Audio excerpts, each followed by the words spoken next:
Shalom Haverim, Brohim Rabaim, sejam bem-vindos ao canal Or HaTorá, Luz da Torá. Eu sou Roshi Ezra e hoje nós estaremos fazendo um breve comentário dentro da Parashá Bealoterra, que fica no capítulo 11, a partir do versículo 1 e o versículo 5, ali já situado na sexta aliá, na sexta aliote, né? As parashotes elas são divididas, as porções elas também são subdivididas, e há alguns elementos bem interessantes que foi inclusive destacado pelo Rosh Raziel da comunidade Beit Yohaolã de São Paulo e compartilhado por mim hoje na minha página pessoal. Então, ao final desse vídeo, eu estarei deixando na descrição desse vídeo o link dessa postagem, caso você queira conhecer não só a página, mas queira também estudar esse material.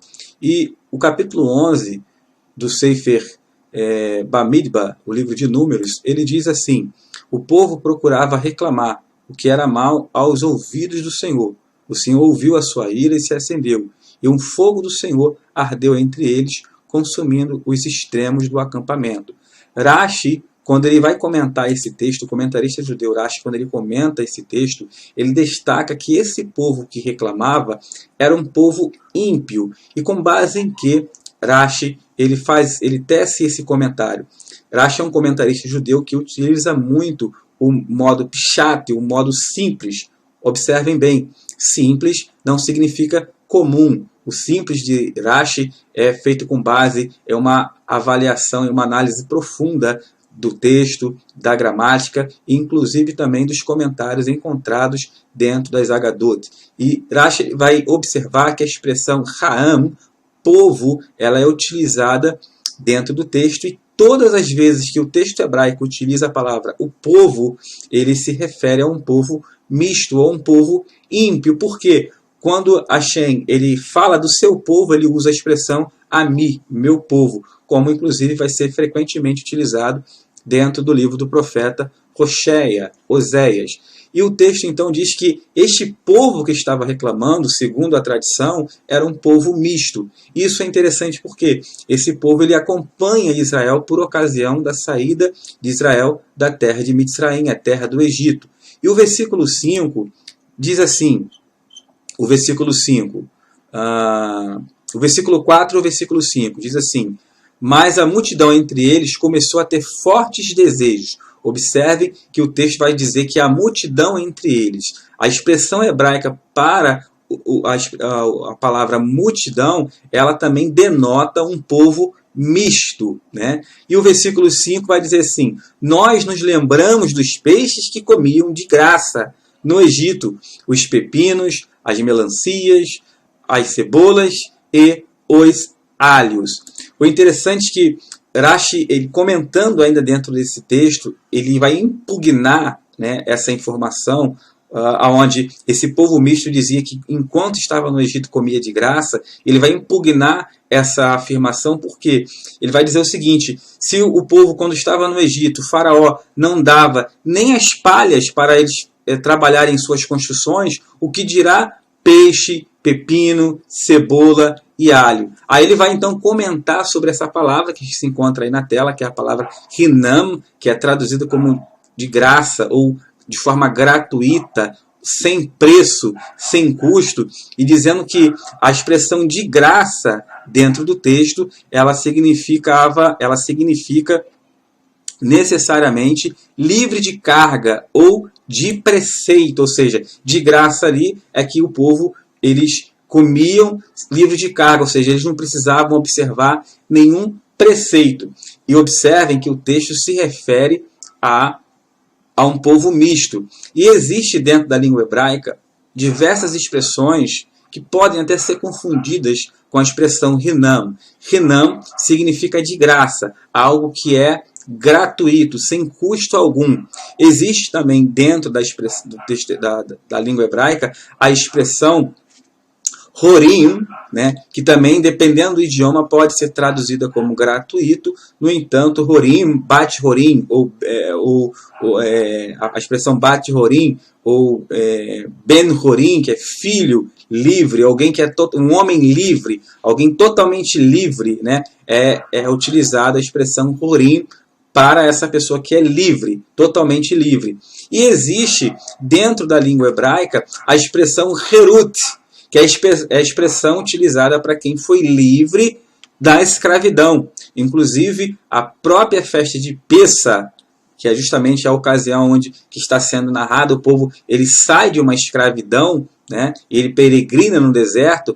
Então, a expressão para essa libertação é justamente a expressão Herut, que inclusive vai aparecer no Sefer Shemot, o livro de Êxodo, capítulo 32, versículo 16, como sendo uma expressão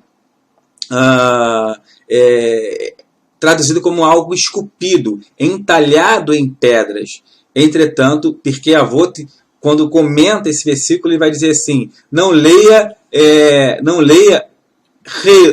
Harut, leia Heirut, ou seja, não leia entalhado, mas leia lei da liberdade. Por quê? O conceito de liberdade na mentalidade judaica era justamente um conceito ligado à responsabilidade. E o texto, Rashi ele vai comentar que a ideia de Hinam, quando eles falam que nós comíamos de graça, ou seja, eles comiam sem custo, ou seja, eles não precisavam fazer nada, ou seja, era como se eles tivessem uma liberdade praticamente absoluta. Isso é interessante, tendo em vista que muitas pessoas que se aproximam, às vezes, das nossas comunidades, ou até mesmo do movimento judaico, aqui eu não quero nomenclaturar messianismo, movimento judaico nazareno, comunidade ortodoxa, mas às vezes as pessoas que se aproximam de uma comunidade, elas vêm com uma mentalidade muito equivocada de que eu vivi no cristianismo, eu fui aprisionado no cristianismo, eu fui enganado no cristianismo e então agora eu fui livre. E ele entende que essa liberdade é uma liberdade absoluta. Ele não compreende, ele distorce o conceito da expressão liberdade dentro da mentalidade judaica. Se você pegar a expressão liberdade e responsabilidade dentro da língua hebraica, essas duas expressões elas contêm a mesma raiz verbal, o mesmo shoresh, indicando que a ideia de liberdade na mentalidade judaica ela está vinculada à responsabilidade no servir, à responsabilidade no serviço. Então não é de graça. Não é nada de graça. Então, às vezes, a pessoa ela quer se vincular a uma comunidade, mas ela não quer ter responsabilidade com a comunidade, ela não quer ter responsabilidade com a liderança, ela não quer prestar conta de nada. Eu já vi pessoas dizendo que hoje, uma vez que ele foi liberto de outras religiões, ele pode ficar, ele não precisa aprender com ninguém, ele não precisa de um professor, ele não precisa visitar mais, ter uma comunidade, ele pode ficar dentro de casa. E isso, irmãos, não é judaísmo. Hoje nós vemos pessoas trocando uma comunidade judaica para ficar dentro de casa estudando pela internet. Isso não é judaísmo. Isso pode ser qualquer outra coisa, mas não é judaísmo.